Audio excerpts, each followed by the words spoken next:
Il y a maintenant 2 ans que je me suis installée en banlieue parisienne. Si je me retrouve à vous raconter ça, c'est pour avoir des avis sur des trucs étranges que j'ai découverts.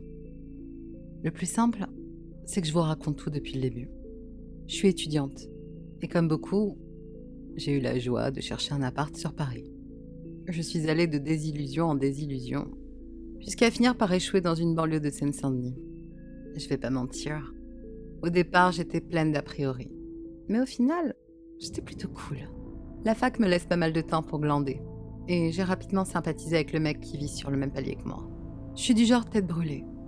Et parfois, franchement, inconsciente. Lui est toujours posé et réfléchi. Malgré cette différence, on s'est tout de suite bien entendu. Le métro m'a toujours attirée. Ça a l'air con dit comme ça, mais j'ai commencé à consulter des sites classiques comme Wikipédia. J'ai profité des journées du patrimoine pour visiter la régulation de la RATP et un dépôt ferroviaire, tout en posant des questions l'air de rien. Puis, ma curiosité m'a poussée à fréquenter le milieu des vandales, qui eux connaissent toutes les ficelles pour se balader de manière sûre. C'est mon voisin qui avait quelques contacts, si bien qu'à peine un mois après mon emménagement, j'ai commencé à arpenter les rails du métro la nuit. J'ai appris les codes à mon tour. Le troisième rail, le wagon nettoyeur, ceux de la maintenance, le fonctionnement de la brigade ferroviaire qui patrouille souvent avec des chiens, les subtilités des lignes automatiques. J'ai appris où sont les entrées safe, comment me saper, où mettre les pieds. J'avais toujours un petit sac à dos avec mon portable, une clé de chez moi, mes clopes, une carte d'identité, des piles de rechange pour ma lampe, ainsi qu'un couteau et des plans aussi bien du réseau que de la surface. J'ai pris de l'assurance au fil du temps, et j'ai commencé à me balader seule. Au début, je me contentais de parcourir les rails entre 2 stations. Puis, j'ai progressivement été de plus en plus loin. Ces promenades nocturnes, à l'heure où le réseau ferroviaire est en théorie interdit au public, sont rapidement devenues addictives, autant qu'un shoot d'héros. Dès que je sautais du quai pour rejoindre les rails et commencer mes explorations, j'étais aussi excitée qu'une gosse. Cependant, à ce moment-là, je manquais encore un peu de moyens pour rentrer aussi aisément que je souhaitais. Puis l'hiver est arrivé. Mon pote a un grand côté humaniste et est assez idéaliste. Et quand il m'a proposé d'aider aux maraudes du SAMU social avec lui, j'ai ri. Mais je me sentais redevable. Sans lui, je crois que je n'aurais jamais pu devenir une visiteuse nocturne. Malgré le fait qu'on n'était pas dans la même équipe, ce n'était pas spécialement déplaisant. C'était même plutôt intriguant. J'y ai pris goût. La nuit qui tombe, le froid et les histoires de la rue. J'ai fini par avoir quelques liens avec les SDF. J'avais le droit à des brèves d'histoires que j'écoutais avec respect, tout en réfrénant ma curiosité avide des détails. C'est vers janvier que les choses ont commencé à changer. L'hiver est devenu plus rigoureux et des habitués ont commencé à manquer à l'appel. Curieuse, j'ai posé des questions un peu partout en obtenant toujours des réponses vagues. Il est parti de la capitale. Elle a eu une place en foyer. Ça arrive qu'il parte quelques jours, te bile pas. L'équipe avec laquelle je travaillais n'avait pas l'air plus inquiète que ça. Mon pote non plus. Alors j'ai fini par laisser tomber. Lorsque les maraudes ont pris fin au printemps, j'avais perdu de vue une dizaine de SDF. Il y avait eu des décès à cause du froid, comme tous les ans. Alors, peut-être que... Puis l'année passait doucement.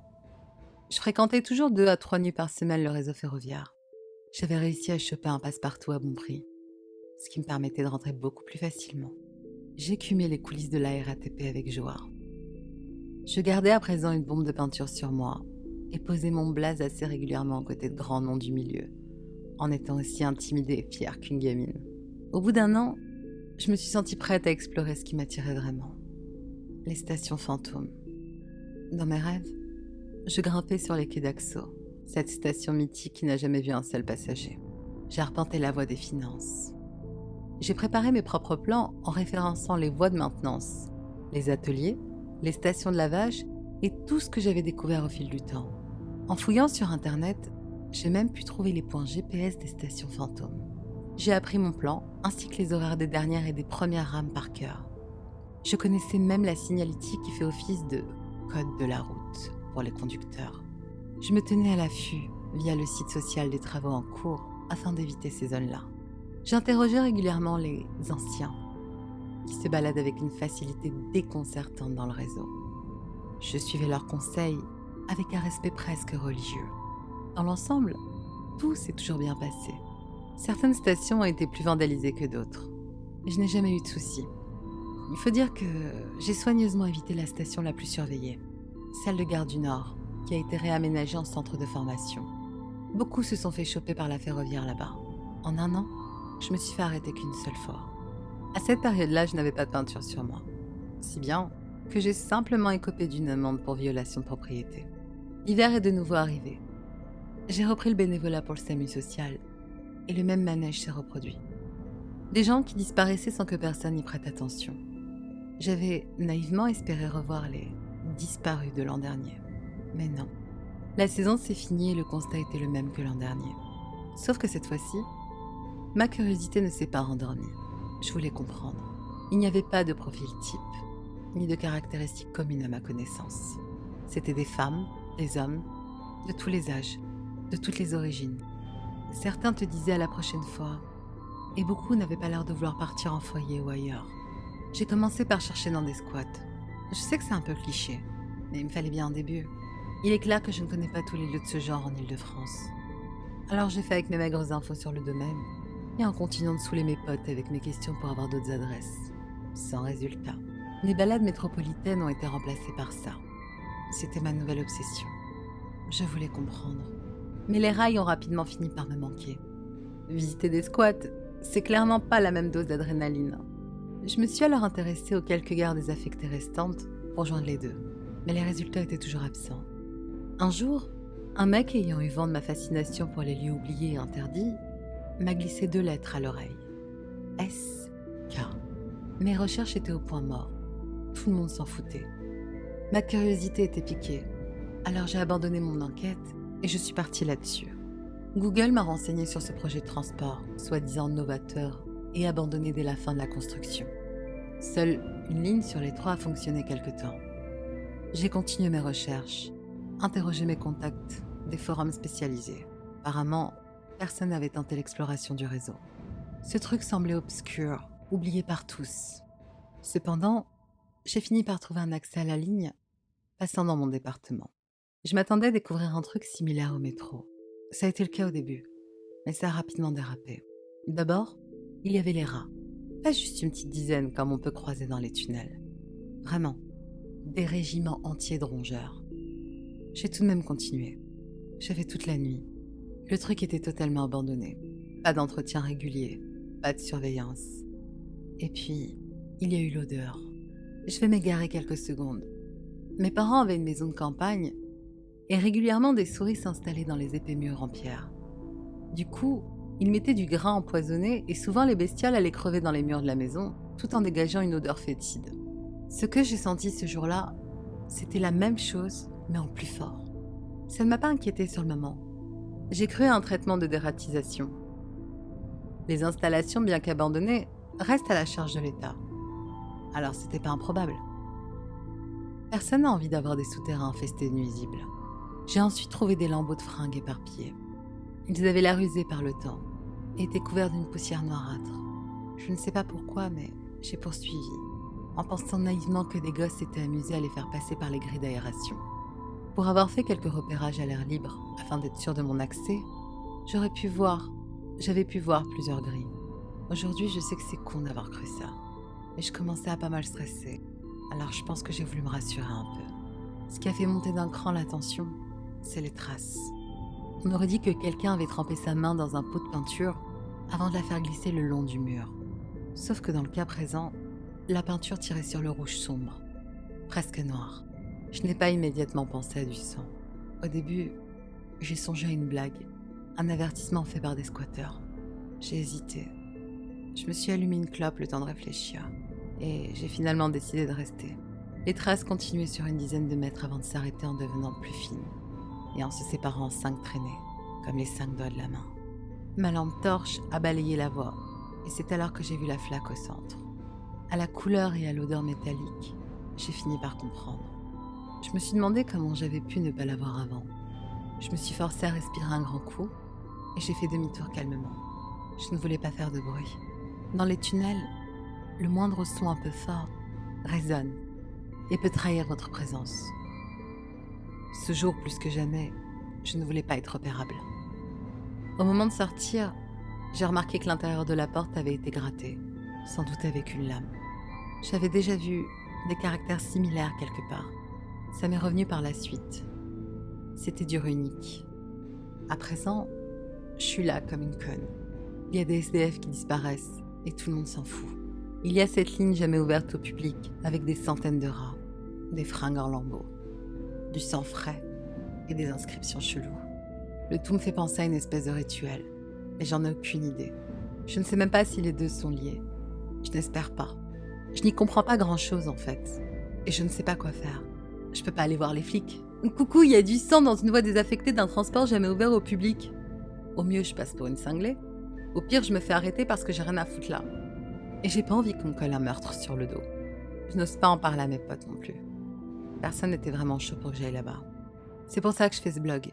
Je désactive les commentaires pour éviter d'avoir trop de réponses inutiles, mais vous pouvez me contacter en message privé. J'essaierai de vous tenir au courant. Ma curiosité me pousse à retourner là-bas. J'aurais dû au moins prendre des photos ou filmer pour avoir des preuves et ne pas passer pour une dingue. Noter les caractères sur la porte pourrait sans doute me permettre de faire des recherches. Je me rassure comme je peux, en me disant que c'est sans doute du sang d'animal. Les fringues, une simple coïncidence et les caractères, une blague. Mais d'un autre côté, je flippe. Je flippe de ne rien faire parce que je me sens responsable maintenant. Et je flippe aussi de ce que je peux découvrir. Alors si vous avez des infos sur le SK et des conseils valables, je suis preneuse. Aux gens qui crieront au fake, qui diront que mon histoire n'est pas crédible ou manque de détails, je peux vous jurer sur ma propre vie que tout est vrai. Je reconnais au maître des détails sur comment j'ai pu accéder à ces différents endroits. Mais je veux vous rappeler que c'est dangereux. Que des mecs se font électrocuter dans le métro par manque de prudence, ou juste à cause d'un arc électrique. Pour le SK, je ne sais pas ce que j'ai découvert en y allant, mais j'ai pas envie que d'autres y mettent les pieds. Je ne sais pas ce qui se passe là-bas, mais je vais surtout pas avoir de mort sur la conscience. Je sais que ça fait longtemps que je ne suis pas venue ici. J'en suis désolée. Tout d'abord, je vais vous remercier pour tous vos messages privés. Je m'attendais pas à en recevoir autant. Les conseils de certains m'ont bien aidé. Et savoir que des inconnus ont pu s'inquiéter pour moi est plutôt touchant. J'ai commencé par suivre le conseil le plus récurrent. Retrouver le mec qui m'a parlé du SK. Je n'avais pas donné de détails sur notre rencontre dans mon précédent post. C'était une soirée chez des potes qui ont l'habitude de graffer. C'est pour ça qu'on s'était retrouvés à parler de ça. Je me souviens pas de son nom. Je suis même pas sûre qu'il me l'ait donné au final. J'avoue que l'alcool bu ce soir-là ne m'aide pas spécialement. C'est à se demander comment j'ai pu retenir le SK. Bref, j'ai décrit le type à mes potes, il évoque absolument rien à personne. Personne ne semble le connaître. À croire que le type s'est pointé tout seul à la soirée. Faute d'éléments, j'ai abandonné cette piste. Putain, j'ai l'impression de parler comme un flic. Après avoir hésité pendant plus d'un mois et malgré vos avertissements, je suis donc retournée dans le SK. J'avais besoin de détails pour pouvoir poursuivre mes recherches. Vous m'avez notamment conseillé de traduire le texte écrit. Du coup, cette fois-ci, j'ai pensé à prendre mon appareil, histoire d'avoir des photos de meilleure qualité que celles que je pourrais prendre avec mon portable. J'ai retrouvé l'accès sans peine. Les rats m'ont semblé moins nombreux, et les lambeaux de vêtements étaient toujours là. Par contre, la flaque de sang avait disparu. Les pierres du ballast ont juste gardé une pellicule rougeâtre qui brillait légèrement sous ma lampe. Je me sentais en confiance, et comme tout était calme, j'ai voulu poursuivre un peu. Je me suis arrêtée une dizaine de mètres plus loin. Une longue série de caractères avait été gravée sur la paroi en béton. Cette nouvelle trouvaille a brisé ma confiance. Du coup, j'ai fait demi-tour en m'assurant d'avoir toutes mes photos. J'ai cherché à traduire le texte moi-même, mais en vain. Les caractères de la porte ne ressemblent pas à du runique. Ceux sur le béton encore moins. Dans la précipitation et le stress de ma première visite, j'ai dû salement m'embrouiller.